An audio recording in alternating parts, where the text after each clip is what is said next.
یوم تبیض وجوہ وتسود وجوہ فاما الذین اسودت وجوہہم اکفرتم بعد ایمانکم فذوقوا العذاب بما کنتم تکفرون. جس دن کچھ چہرے روشن ہوں گے اور کچھ چہرے سیاہ، تو جن لوگوں کے چہرے سیاہ ہوں گے ان سے کہا جائے گا کیا تم اپنے ایمان لانے کے بعد کفر میں مبتلا ہو گئے؟ تو چکھو عذاب کا مزہ اس وجہ سے جو تم کفر کرتے تھے. تو کون لوگ ہوں گے جن کے چہرے سفید ہوں گے؟ یہ وہ لوگ ہوں گے جو آپس میں اتحاد اور اتفاق رکھنے والے ہوں گے، جو قرآن و سنت کے پیروکار ہوں گے. اور وتسود وجوہ، ان آیات کے کانٹیکس میں سیاہ چہرے کن کے ہوں گے؟ کہ جو تفرقہ بازی کرنے والے ہوں گے، جو بدعتیں ایجاد کرنے والے ہوں گے، کیونکہ بدعت بھی سنت سے ہٹا دیتی، تفرقہ پیدا کرتی ہے. تو جن لوگوں کے چہرے وہاں سیاہ ہوں گے ان سے کہا جائے گا تم ایمان لا کر کفر کرتے رہے، تم نے اتنی ناشکری کی، تم نے اپنے دین کو، اصل کو چھوڑ کر اور چیزوں کو اختیار کر لیا، ایمان لانے کے بعد کفر میں مبتلا ہو گئے. یعنی تمہیں پتہ بھی چل گیا اللہ سبحانہ تعالیٰ پر تم ایمان لائے، اس کے رسول پر، کتابوں پر، سب تمہارے پاس ہدایت کے ذرائع موجود تھے، کیونکہ الحمدللہ ہم سب کے پاس قرآن مجید اصل شکل میں موجود ہے. جو ہدایت پانا چاہے اس کے لیے ایک بہت بڑا سورس ہے.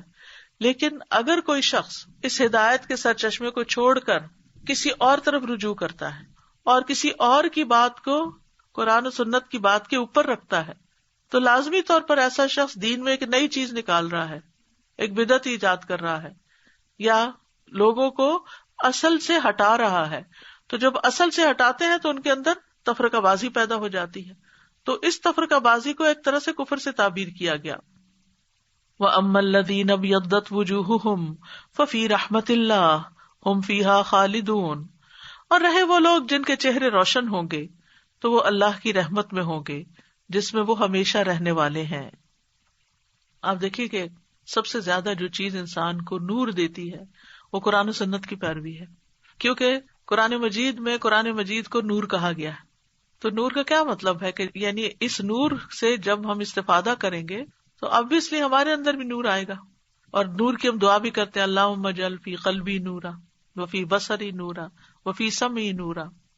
اس کا کیا مطلب ہے کہ کہیں سے کوئی روشنی ہماری آنکھوں میں لگا دی جائے گی اور کانوں میں ڈال دی جائے گی.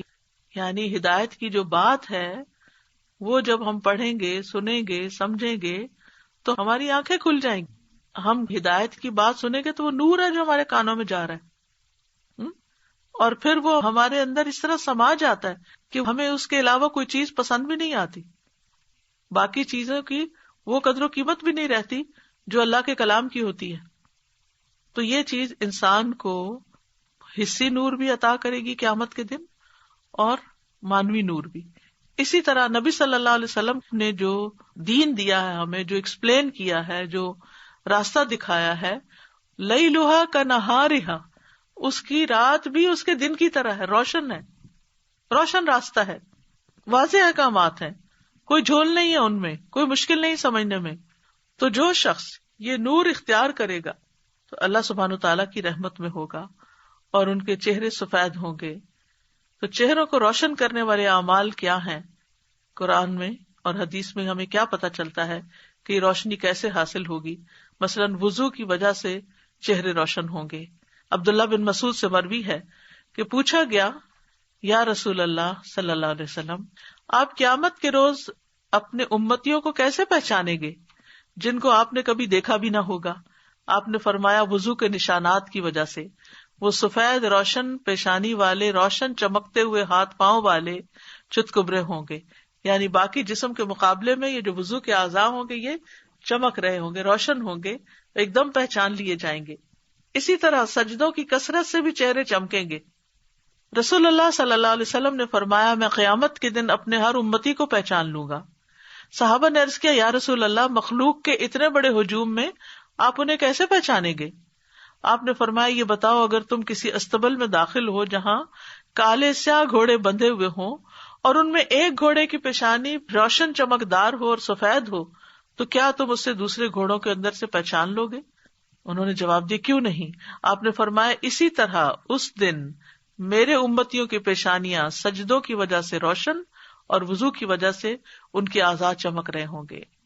پھر اسی طرح احادیث کو سن کر آگے پہنچانے والے کے چہرے پر رونق ہوگی.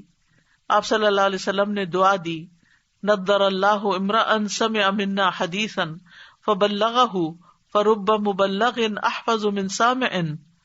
اللہ اس شخص کو تر و تازہ رکھے جس نے ہماری کوئی بات سنی پھر اسے دوسروں تک پہنچا دیا. بعض اوقات جسے حدیث پہنچائی جاتی ہے وہ براہ راست سننے والے سے زیادہ یاد رکھنے والا ہوتا ہے. یعنی جس کو انڈائریکٹ واسطے سے کوئی چیز جاتی ہے اس کو بعض اوقات زیادہ قدر ہوتی ہے. اسی طرح اللہ کی خاطر باہم ملاقات کرنے والے، باہم محبت کرنے والوں کے چہرے منور ہوں گے، روشن ہوں گے. پیچھے ہم پڑھ چکے ہیں کہ وَاعْتَصِمُوا بِحَبْلِ اللَّهِ جَمِيعًا وَلَا تَفَرَّقُوا، اور پھر یہ کہ وَكُنْتُمْ أَعْدَاءً فَأَلَّفَ بَيْنَ قُلُوبِكُمْ. تو اللہ نے دلوں کے اندر الفت ڈالی اللہ کی کتاب کی وجہ سے، دین کی وجہ سے.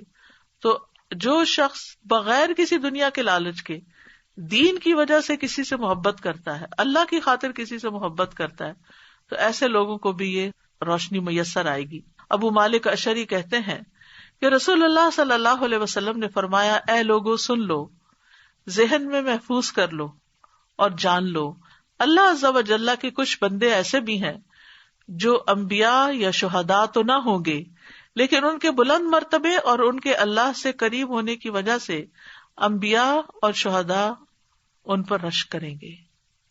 حیران ہو رہے ہوں گے کہ یہ کیا عمل ہے ان کا کہ جس کی وجہ سے ان کو اتنا تقرب حاصل ہوا ہے اور اتنا بلند مرتبہ ملا ہے. یعنی انبیاء کو تو پتا ہے وہ نبی ہیں تو اس وجہ سے انہیں خاص مقام دیا گیا، شہداء کو پتا ہے کہ انہوں نے اللہ کی راہ میں جان دی تو اللہ نے ان کو یہ مقام دیا. لیکن ان کا کیا عمل ہے، ان کو یہ سب کچھ کہاں سے ملا؟ اس پر سب سے آخر میں بیٹھے ہوئے ایک دیہاتی نے گھٹنوں کے بل جھک کر اور اپنے ہاتھ سے نبی صلی اللہ علیہ وسلم کی طرف اشارہ کر کے عرض کیا، یا رسول اللہ، جو انبیاء اور شہداء نہ ہوں گے لیکن ان کے بلند مرتبے اور اللہ کے قریب ہونے کی وجہ سے انبیاء اور شہداء بھی ان پہ رشک کریں گے.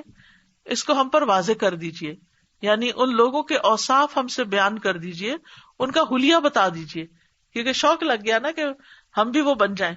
نبی صلی اللہ علیہ وسلم اس دیہاتی کا سوال سن کر خوش ہو گئے اور آپ نے فرمایا، یہ نامعلوم لوگوں میں سے کچھ لوگ ہوں گے، یعنی کوئی بہت پرومیننٹ ہستیاں نہیں ہوں گی، نامعلوم لوگ ہوں گے جو قبیلوں سے نکلے ہوں گے، ان کے درمیان کوئی قریبی رشتہ داری نہ ہوگی، وہ اللہ کی وجہ سے ایک دوسرے سے محبت کرتے ہوں گے اور اللہ کی رضا کے لیے ایک دوسرے سے اخلاص کا مظاہرہ کرتے ہوں گے، ایک دوسرے کے لیے سنسیئر ہوں گے. قیامت کے دن اللہ ان کے لیے نور کے ممبر رکھے گا اور انہیں ان پر بٹھائے گا، ان کے چہرے نورانی کر دے گا، ان کے کپڑے نور کے ہوں گے. قیامت کے دن تمام لوگ خوف زدہ ہوں گے، لیکن وہ خوف زدہ نہ ہوں گے، یہ وہ اولیاء اللہ ہوں گے جن پر نہ کوئی خوف ہوگا نہ وہ غمگین ہوں گے.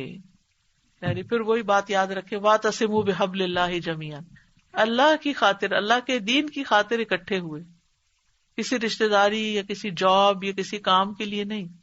دین نے ان کو اکٹھا کیا اور دین کی وجہ سے انہیں ایک دوسرے سے محبت ہوئی. باقی سب چیزیں پیچھے رہ گئی، کون کس قبیلے سے ہے، کتنا مالدار ہے، کتنے اس کے بچے ہیں، اس سے انہیں غرض ہی نہیں کہ وہ کہاں سے آتے ہیں، وہ کون ہے. وہ صرف اس لیے ان سے محبت کرتے ہیں اور ان سے اخلاص کا مظاہرہ کرتے ہیں، یعنی ان کو دھوکہ نہیں دیتے، ان کی خیر خواہی کرتے ہیں. اور یہ خیر خواہی بھی کتنی ضروری ہے نا، یعنی ان سے لیے دیے نہیں رہتے، ٹھیک ہے تمہیں کچھ حاصل ہوتا ہے تم ٹھیک ہو تو ٹھیک ہو، نہیں ہو تو نہیں، ایک دوسرے کی کیئر کرنے والے ہیں. تو ایسے لوگ قیامت کے دن ان کے چہرے بھی نورانی ہوں گے اور انبیاء اور شہداء ان پہ رش کر رہے ہوں گے. اصل میں یہ اتنا بڑا ثواب کیوں بتایا گیا؟ اس کی وجہ یہ ہے کہ جب انسان ایسے لوگوں کے ساتھ ملتا ہے تو اس کا ایمان مضبوط ہوتا ہے، اللہ کی محبت میں اضافہ ہوتا ہے، اس کی سستی اور کاہلی دور ہوتی ہے، وہ ایک دوسرے کو دیکھ کر انسپائر ہوتا ہے اور اس کے کام کرنے کا جذبہ آگے بڑھتا ہے، اور اگر کوئی پیچھے رہنے لگتا ہے پکڑ کے اس کو کھینچ لیتے ہیں. تو اس طرح ان کی زندگی زیادہ بہتر طور پر اللہ کی اطاعت میں گزرتی ہے.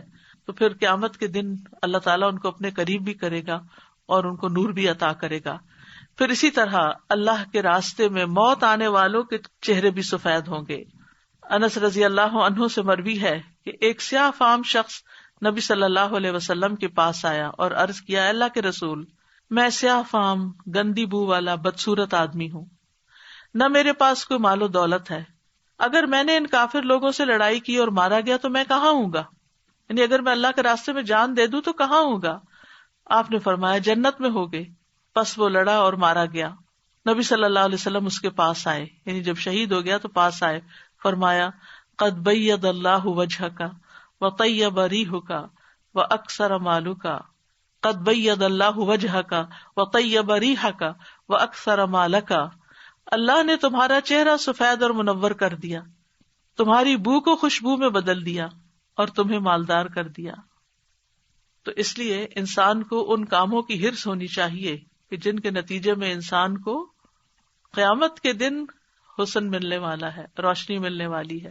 جب ہر طرف اندھیرا ہوگا، جب ہر ایک کے پاس صرف اپنا ہی نور ہوگا، کوئی کسی کو نہیں دے گا، اس دن منافقین سے ان کا نور چھین لیا جائے گا اور وہ پکار پکار کے کہیں گے ینادونہم الم نکم معکم قالوا بلا، تم تھے ہمارے ساتھ. کہیں گے کیا ہم دنیا میں اکٹھے نہیں رہتے تھے؟ کہیں گے اکٹھے رہتے تھے، لیکن تم نے پھر وہ نہیں کیا جو تمہیں کرنا چاہیے تھا. ارجعوا وراءکم فالتمسوا نورا.